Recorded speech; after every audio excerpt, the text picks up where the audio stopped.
Let me start with something that almost no one talks about, honestly. Some children don't grow up feeling unseen.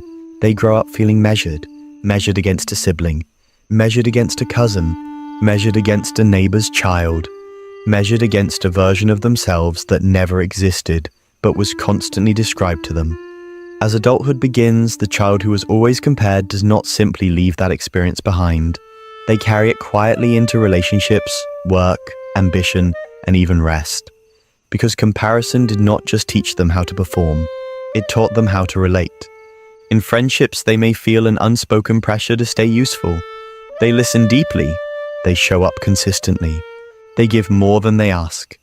But beneath that generosity is a familiar fear. If I stop adding value, will I still matter?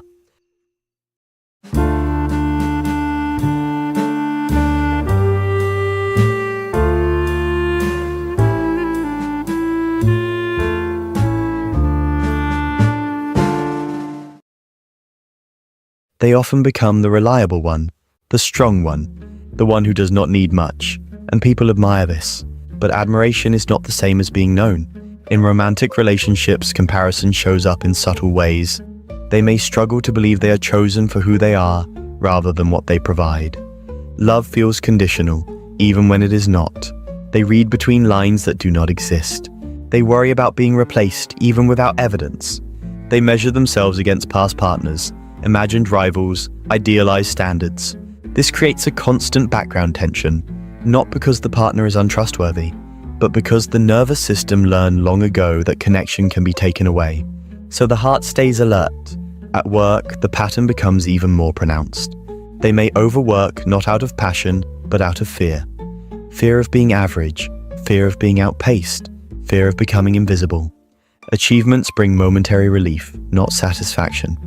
Because relief is not fulfillment, it is the absence of threat. They struggle to celebrate progress. The mind immediately asks, what's next? Rest feels unsafe because comparison never rests. Someone else is always moving, and if they stop, they imagine falling behind. This leads to a very specific kind of exhaustion. Not physical, existential. The feeling of constantly running without knowing where the finish line is. And here is the paradox. Many people who grew up compared are highly capable.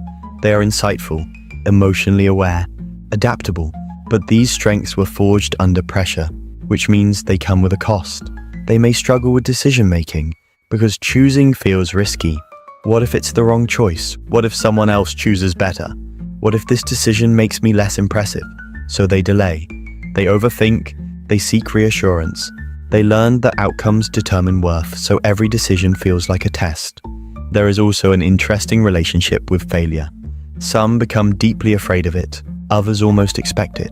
They may sabotage opportunities right before success, not consciously, but emotionally, success creates exposure. And exposure feels dangerous to someone who was constantly evaluated. Failing early feels safer than being judged later, so they may pull back at the moment things begin to go well, and then blame themselves for it. But this is not self-destruction. It is self-protection that never got updated. Another quiet effect of constant comparison is the loss of internal motivation. When a child grows up focused on outperforming others, they lose touch with intrinsic desire. They become skilled at doing what is rewarded, but not at identifying what they enjoy. So as adults, they may feel directionless. They may succeed in a path they did not choose. They may look accomplished and still feel empty, because fulfillment requires alignment, and alignment requires self-connection, which comparison disrupts. The healing process begins not with confidence, but with curiosity. Curiosity about your own internal experience. What do I actually like? What feels meaningful to me? What values feel steady, even without applause? These questions can feel uncomfortable at first, because for someone raised on comparison, silence feels unfamiliar. There is no scoreboard, no immediate feedback, just presence. But presence is where identity lives. Another crucial step is learning to recognize the old measuring reflex. That moment when you enter a room and immediately scan. Who is doing better? Who is more confident? Who has more status? This reflex is not a flaw. It is a learned pattern, and patterns can be observed without being obeyed. You can notice the comparison without following it. You can say, this is an old habit, and gently return to yourself. Comparison narrows attention. Self-awareness expands it.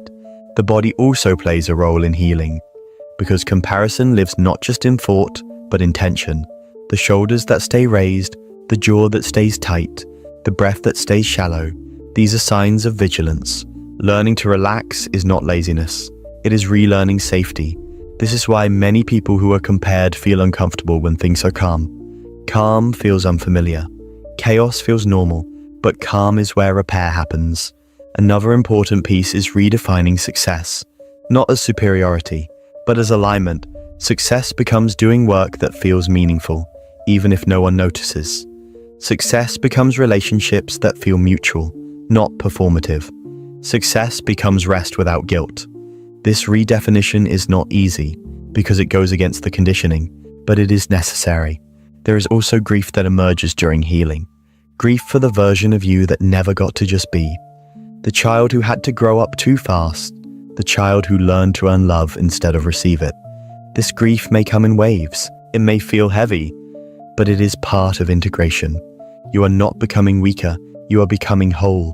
One of the most powerful moments in healing is when you stop asking, "Am I better than them?" and start asking, "Am I being honest with myself?" Because honesty builds self-trust, and self-trust is the opposite of comparison. When you trust yourself, you do not need constant external validation. You listen inward, you respond instead of react. You choose based on values, not fear. Relationships also shift.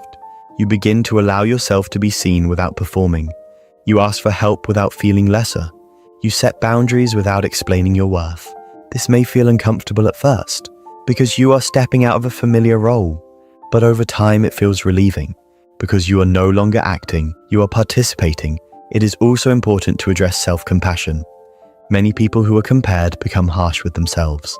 They speak internally in ways they would never speak to someone they love. This voice is often inherited, not chosen. Learning to soften it is not indulgent, it is corrective. You can challenge that voice, not with positivity but with reality.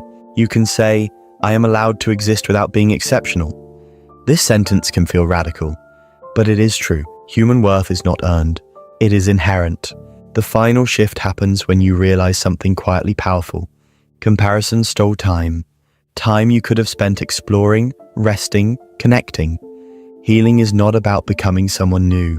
It is about reclaiming that time internally, letting yourself move at your own pace, letting your life unfold without constant measurement. The child who was always compared grew up learning how to survive evaluation. The adult they become can learn how to live without it. Not perfectly, not all at once, but gradually, gently, with awareness. And one day, without noticing exactly when it happened, the inner question changes. It is no longer, "Am I enough compared to others?" It becomes, "Am I being true to myself today?" And that question, unlike comparison, has no enemy, only direction. Why can't you be more like them?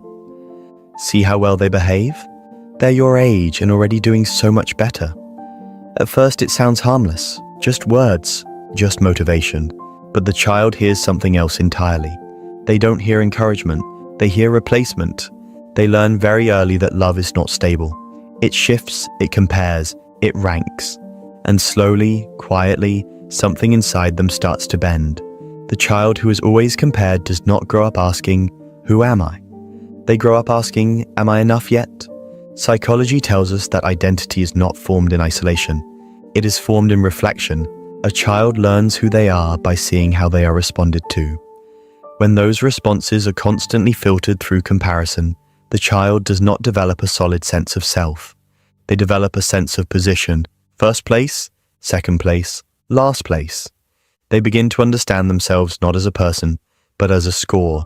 And here is where the damage becomes invisible, because that child may still function. They may still succeed. They may still smile. They may even outperform others later in life. But internally, they are never standing still. They are always racing someone who isn't there. When a child is repeatedly compared, their nervous system learns a specific lesson. Safety comes from outperforming. Approval is conditional. Affection is earned. Rest is dangerous. This is not a conscious belief. It becomes a background rule. And background rules are the hardest to unlearn. Research in developmental psychology shows that children internalize parental evaluations as part of their inner voice. So when comparison becomes frequent, the child doesn't just hear it externally, they absorb it. Over time, that voice moves inside. Even when no one is watching, the comparison continues. They sit in a room alone and still feel watched. They achieve something and immediately ask, is this better than what they did? They fail and feel not just disappointment, but shame. Because failure doesn't mean I made a mistake. It means I fell behind.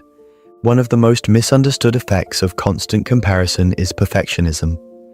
People assume perfectionism comes from high standards. In reality, it often comes from fear. The fear of being measured and found lacking. The child learns that mistakes are not neutral. They are evidence. Evidence that someone else is winning. Evidence that love might move away from them. So they try to eliminate mistakes. Not because they love excellence, but because they fear replacement. And yet, no matter how much they improve, the finish line keeps moving. Because comparison never ends. There is always someone smarter, faster, calmer, more accomplished. So the child grows into an adult who does not know how to arrive. They achieve something meaningful and feel nothing, because relief is temporary and comparison is permanent. Another outcome is something quieter, but just as painful. Emotional shrinking. Some children, when constantly compared, don't try to win. They withdraw. They decide, often unconsciously, that competing is too costly, that trying invites scrutiny, that standing out increases the chance of being judged. So they become agreeable, low maintenance, easy to overlook. They don't ask for much, they don't expect much, and from the outside they may look calm. Inside they feel invisible. Psychologists sometimes describe this as learned minimization. The child learns that being less noticeable reduces emotional risk. If I don't try, I can't lose. If I don't shine, I can't be compared. But this strategy comes at a price, because later in life, when opportunity appears, their body hesitates. Not because they lack ability, but because attention feels unsafe. They associate being seen with being evaluated, and evaluation feels like danger. There is also the child who becomes hyper-aware. They learn to read the room before the room speaks. They notice micro-expressions, tone changes, pauses. They track how praise is distributed, who gets celebrated, who gets corrected. This child grows into an adult with intense emotional intelligence. But it is not peaceful intelligence, it is survival intelligence. They are always scanning, always adjusting, always calibrating themselves to remain acceptable. They can sense disappointment before it is spoken, and because of that, they often carry responsibility that was never theirs. They try to manage other people's reactions. They anticipate needs, they preempt criticism, and over time they lose touch with what they want, because they were trained to prioritize what would keep them in good standing. One of the most painful consequences of growing up compared is the relationship with self-worth. Self-worth becomes externalized. It lives in grades, feedback, numbers, validation. The person may say they believe in themselves, but emotionally they don't trust that belief unless it is confirmed. Silence feels like rejection. Neutral feedback feels negative. Praise feels temporary, because comparison taught them that value can be withdrawn. This is why many adults who were constantly compared struggle with rest. Rest feels undeserved. If they are not improving, they feel anxious. If they are not productive, they feel behind. Their body does not recognize stillness as safety. It recognizes movement as protection. There is also grief in this experience. Grief for the childhood that could have been. A childhood where curiosity was enough, where effort mattered more than outcome, where being oneself was not a competition. But comparison interrupts that. It turns development into performance. Instead of asking, what am I drawn to? The child asks, what will make me acceptable? Instead of exploring identity, they chase approval. And approval is a moving target. Neurologically, this matters. When children feel accepted for who they are, their nervous system develops resilience. When they feel accepted only when they outperform, their nervous system develops vigilance. They become alert even in safe environments. This is why adults who were compared as children often overthink conversations. They replay interactions. They search for signs they did something wrong. They learned early that small differences could change how they were treated. So nothing feels small. Everything feels loaded. Comparison also distorts sibling relationships. Instead of connection, there is quiet competition. Instead of safety, there is tension. Even in adulthood, this can linger.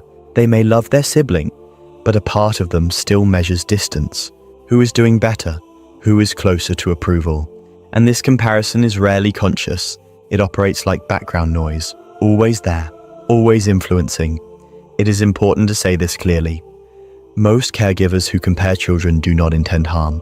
Often they are repeating what they experienced, or trying to motivate, or responding to their own fears. But impact matters more than intent, and the impact of comparison is fragmentation. The child learns to split. There is the version of them that is acceptable, and the version that is hidden. Over time, this creates internal conflict. They feel like they are never fully themselves anywhere. They adapt to every environment, which sounds like strength, until they realize they don't know who they are when no one is watching. As adults, many of these individuals find themselves exhausted without knowing why. They are tired of maintaining an internal scoreboard. They are tired of proving something that was never clearly defined. They are tired of chasing a feeling of enoughness that never arrives. Healing begins with a simple but uncomfortable realization. You are not behind, you are not lacking. You are responding to an environment that taught you to measure yourself instead of understand yourself. The child who was always compared learned strategies that helped them survive emotionally. Those strategies were intelligent, but they may no longer be necessary. Learning to separate self-worth from comparison is not an overnight process. It involves noticing when the old voice appears, the voice that asks, "How do I rank?" instead of "How do I feel?" It involves practicing being internally referenced, checking in with your values instead of external outcomes, and most importantly, it involves grief. Grief for the validation you needed but did not receive unconditionally. That grief is not weakness, it is honesty. And honesty is the beginning of integration. Because the moment you stop comparing yourself, something strange happens. You start to feel your own weight again, not heavy, real. And that is where the story begins to change.